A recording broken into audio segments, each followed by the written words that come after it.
Hello everyone and welcome to my final decisions video for the Double Gaming 34, where I'm going to look at a few press conferences and some injury news that affect my team in terms of the transfers I'll be making heading into Gaming 34. So if you find the information in this video helpful in any way, give the video a like and subscribe to my channel.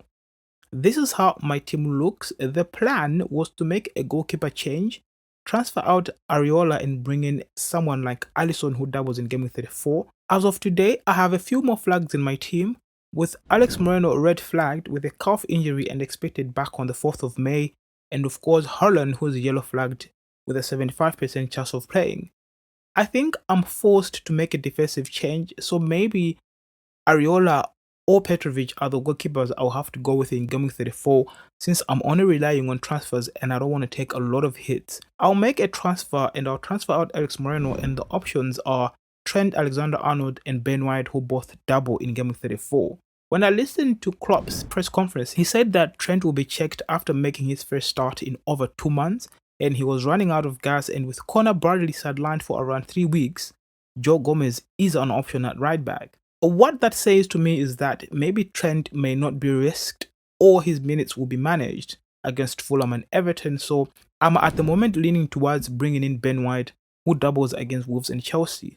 What has pushed me to that decision is that when I look at the Wolves injury list, Matheus Cunha, who is one of the best performers in that Wolves side, picked up a knock against Nottingham Forest and he misses out against Arsenal, so chances are he may not play against Arsenal. Semedo has been ruled out for the Arsenal game because he's got a muscle issue that he's struggling with, and Aid Nouri has a chance of making the bench. I don't think Wolves are in the best position in terms of defensive wise and going forward. So maybe Arsenal have a higher chance of keeping a clean sheet against Wolves. So that's what's pushed me to bring in Ben White instead of Trent, who may have his minutes managed in Game 34. Something else I was looking to do is transfer out Son. The other option was to bring in Odegaard. But when I bring in Ben White, it means I fill out all my Arsenal spots. So Luis Diaz is the obvious option that I'll be bringing in into Game 34. And finally, I might take a -4 hit to transfer out Anthony Gordon and bring in Eze, who doubles in Game 34. Now the hit is something that I'll have to decide on and I'll make closer to the deadline, but I'm 90% sure when I transfer out Moreno, I'll bring in Ben White, and when I transfer out Son, I'll be bringing in Luis Diaz for Gaming 34, and if I decide to take a -4 hit, I'll be transferring out Anthony Gordon to bring in Eze for Gaming 34, and with those changes, this is how my team should look with 2 free transfers and a -4 hit. Petrovic in goal away against Arsenal, not really expecting anything from that because I don't think Chelsea keep a clean sheet against Arsenal.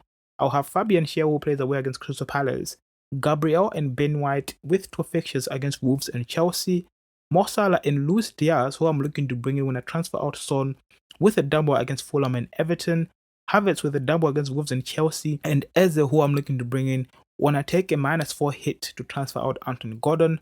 And up front, I should have Mateta with a double against West Ham and Newcastle, Solanke with a double against Aston Villa and Wolves, and Haaland, who's flagged against Brighton. On my bench, Areola away against Crystal Palace, Palmer away against Arsenal, Alfie Doughty at home against Brentford, and Bodman, who's red flagged against Crystal Palace. Obviously, the captaincy is going to be on Mo Salah, who I'm not really confident about after watching him miss clear chances in Europe, but I think against Fulham and Everton, most managers will definitely go for him, so I cannot risk it. Those 2 fixtures, if he gets a few goals in that, those could be some massive returns in Game 34, so I would definitely just leave the captaincy on Salah, even though I'm not really confident with how he's been performing in the last few games. So that's it from me from this video, and if you found the video helpful in any way, don't forget to give the video a like and subscribe to my channel. Thank you so much for watching, and I'll see you next time.